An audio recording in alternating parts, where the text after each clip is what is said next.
အားလုံးပဲမင်္ဂလာပါဟန်နီရဲ့စောင်းစင်နေရနေကြိုးဆိုပါရရှင်ဒီနေ့ဟန်နီဖတ်ပြမယ့်အကြောင်းအရာကတော့စာရေးသူစမ်းချောင်းသူရေးသားထားတဲ့ဒါပဲနေမှာဒါပဲဆိုတဲ့ဝတ္ထုတူလေးဖြစ်ပါတယ်နားဆင်ခန်းစားပေးကြပါအောင်ရှင်ဒုတိယညွှန်ကြားရေးမှူးဒေါ်ဖြူနှင်းလွင်အမင်းနစ်လိုက်အောင်အသားဖြူဖြူချော့ချော့မော့မော့လွင်လွင်လေးသူ့ကိုကြည့်လိုက်ရင်အမြဲတမ်းလန်းနေတယ်အသက်32နှစ်အပြိုကြီးအလှကြိုက်အတန့်ကြိုက်လို့သူ့ကို Everland အပြိုကြီးလို့ခေါ်ကြတယ်ဒေါ်ဖြူနှင်းတွင်ဒေါက်ပြဖက်နှက်လှလှလေးနဲ့လေကားအတိုင်းတစ်ချက်ချင်းတက်လာပြီးရုံခန်းထဲဝင်လိုက်တာနဲ့စိတ်တူစရာကိုစတွေ့ပြီးအေးခိုင်ဒီလိုလာစမ်းငါစပွဲပေါ်မှာဖုန်တွင်ခုထိမတော့ရသေးဘူးလားဟိုကော်ဖီပကံတွေလည်းစီးရေပြန်စီးပြီးမှောက်ထားလိုက်ငါအတန့်ကြိုက်မှန်းသိရနဲ့တန်ရှင်းလုံထားအောင်နောက်တစ်ခါမပြောရစေနဲ့ဟုတ်ကဲ့မမဖြူအေးခိုင်ဒီနေ့ကားနောက်ကြလို့တန်ရှင်းလှုပ်ချင်မရလိုက်၍အဆူခံနေရခြင်းဖြစ်တယ်ဒေါ်ဖြူနှင်းတွင်ကလထိုင်မော်ထိုင်ပြီးဖိုင်ရွက်တစ်ခုကိုအဖွင့်မောင်ကျော်မြင့်ကြီးကိုခေါ်ပေးစမ်းဟုអော်လိုက်တာနဲ့အေးခိုင်လက်ထဲကဖုန်တုပ်ဝေလေးပြုတ်ကျသွားခဲ့တယ်ရုံးစည်းလေးမောင်ကျော်ပြေးခေါ်လို့နတ်မြင့်ကြီးဝင်လာခဲ့ပါတယ်အရာရှိစီတင်တဲ့စီမံချက်တွေကိုဒီလိုတင်ရလားလေကြီးကလည်းကြောင်ကုတ်ထားသလိုမတက်မရက်နဲ့စာရွက်ကလည်းတွန့်ကြေခောက်ချိုးရရင်းနဲ့ဒါမျိုးမှမကြိုက်ဘူးအစည်းအဝေးအမီအမြန်ပြင်ရေးလာခဲ့ဟုပြောပြီးအစည်းအဝေးအတွက်ပြင်ဆင်နေလျက်ခဏအကြာ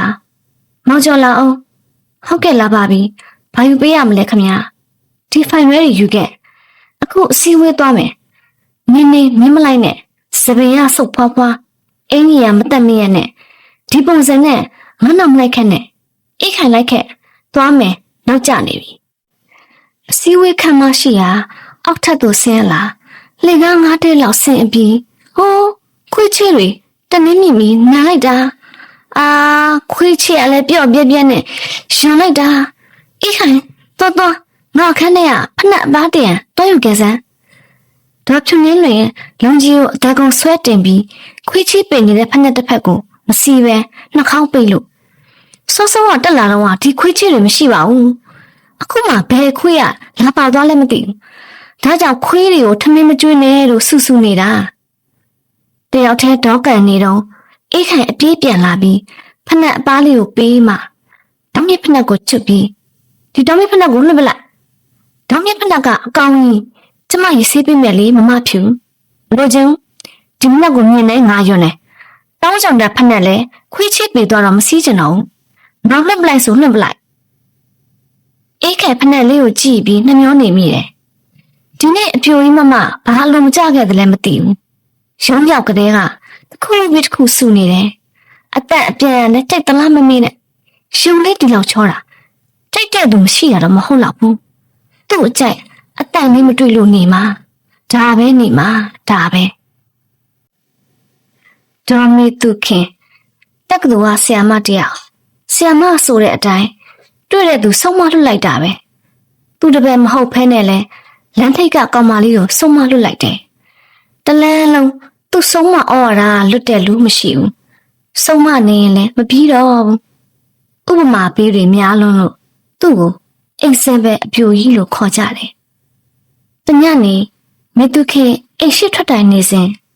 လမ်းထိပ်ကကောင်မလေးတယောက်ဖျက်လျှောက်သွားတယ်သမီးဒီကိုခဏလာအောင်ကောင်မလေးမေသူရှိရက်လိုက်တော့သမီးအိမ်မှာမှန်မကြည့်ခဲ့ဘူးလားကြည့်ခဲ့ပါတယ်အန်တီသမီးအမေရောဘာမှမပြောဘူးလားရှင်သမီးမျက်နှာဘာဖြစ်နေလို့လဲကောင်မလေးလန့်ပြီးမျက်နှာလေးကိုကင်လိုက်တယ်သမီးမျက်နှာလေးကလှပြီးသားပါအကြည့်ရဆိုးနေတာသမီးစကတ်ကဒီလောက်ကြက်နေတာနောက်မဝင်နဲ့ရှေ့ရကြည့်အရန်ရုပ်ဆိုးတယ်မင်းကလေးဆိုတာမပေါ်ဖုံးရတာနောက်စကတ်ကြီးကတုံနေတော့လမ်းလျှောက်လို့လည်းမကောင်းဥပမာပြောရရင်ခြေတော့မပါတဲ့ရေသူမလို့လမ်းလျှောက်လို့မရကားပေါ်လမ်းတက်လို့မရစပယ်ရဆွဲတင်နေရအောင်မယ်ဟဲ့မေသူတို့ကတော့လှုပ်ပြီးဒီခေတ်မိန်းကလေးတွေကခိုက်ရရဲ့မိပြန်ပြောလိုက်ဘာနဲ့လုပ်မလဲမပူပါနဲ့အမေရဲ့သမီးကဥပမာပေးအောင်တက်ပါ ဒီလောက်ကြည့်ရဆိုးနေတာလမ်းမှာလူတကာကြည့်နေမှာပေါ့ဒီရွယ်လေးဆိုတာလှကျင်တာပဲသိတယ်သူ့ကိုသူငုံမကြည့်မိဘူးထင်တယ်အခုကောင်မလေးသဘောပေါက်သွားပြီသူ့အိမ်ပဲပြန်လှည့်သွားတယ်ကောင်မလေးကပွားစီလောက်သွားလေရဲ့ကိုဟာကိုအနေသားကြီးနေရာတကာလိုက်ပါနေတာဒါပဲနေမှာဒါပဲဒေါ်တင်ရိဆန်စီးပွားရေးလုပ်ငန်းမှာအောင်မြင်နေသူကျောင်းလုံးကလေးကခက်ဆွဆွအကောင်းကလည်းကြိုက်အတုံးဆောင်တွေမှန်သမျှလဲနိုင်ငံခြားဖြစ်တွေပဲသုံးလို့သူ့ကိုကြွယ်ရမှာ good choice အပြူကြီးလို့ခေါ်ကြတယ်တနေ့မနေ့စောစောစီစီအိမ်ကကောင်မလေးကိုစုနေတယ်ကျင်တို့များဖျားပန်းဝယ်ခလိုက်တာဘယ်ကအဆုတ်ပြက်ပန်းနေဝယ်လာခဲ့လဲမသိဈေးကြည့်ရင်ကြီးပါစေအကောင်းဆုံးအလှဆုံးပန်းမှလိုချင်တယ်ဒါမျိုးတွေငါမကြိုက်ဘူးငါအကောင်းကြိုက်မှန်းသိရနဲ့လှုပ်လာပုံကမမနိုင်ငံခြားဖြစ်တွေပဲသုံးလို့ဒီပန်းကယူရီးယားလည်းနဲ့ပန်းဆိုလို့ဝယ်လာတာဟဲ့ပန်းကတော့ကို့မိရစိုက်တဲ့ပန်းကပိုပြီးလက်ဆက်တာပေါ့အခုဟာဘယ်နဲ့စက်နောက်တဲလာလဲမသိဒီလောက်မင်းဖတ်ဆုပ်ပြတ်နေတာငါနိုင်ငံခြားပြည်မှာကြိုက်တာမဟုတ်ဘူးကောင်းတာကြိုက်တာဘယ်ပစ္စည်းမဆိုအကောင်းဆုံးကိုမှကြိုက်တာသိလားကျင်အဆုခံရလို့မချင်မနဲ့နဲ့အကောင်းကြိုက်လွန်းလို့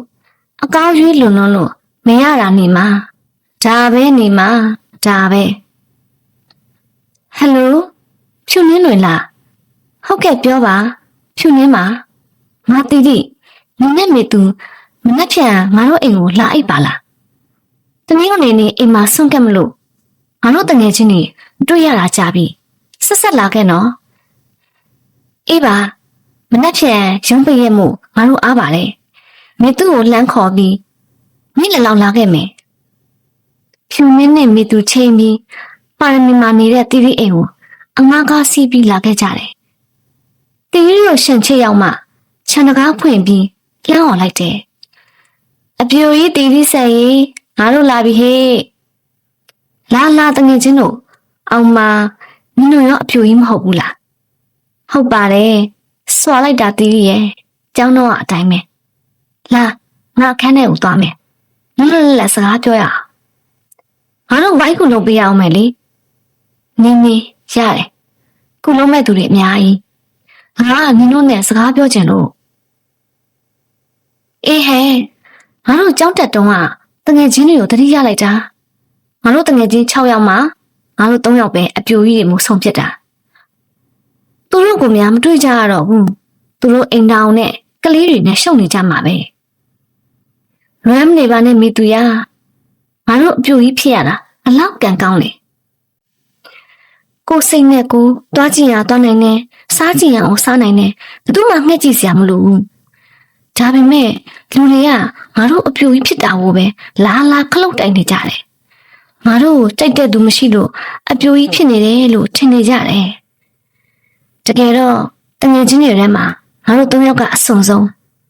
ကြိုက်တဲ့သူကိုဝိုင်းလေလို့နမမသိလားတီး